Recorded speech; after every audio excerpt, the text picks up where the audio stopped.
chào phần lột vào thế mấy vậy nhá cua ôi cua vậy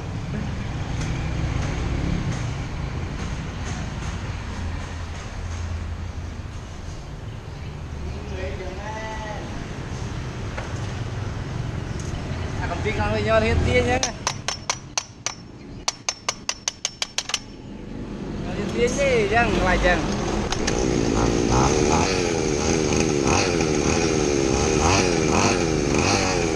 dạ đi chơi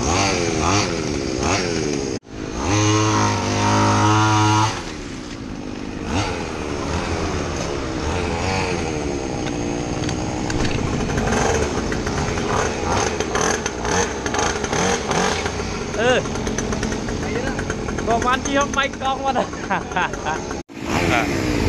tao nó hay mau vinh tao nó ban để bà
làm không? Hả? Làm không? Phải chứ.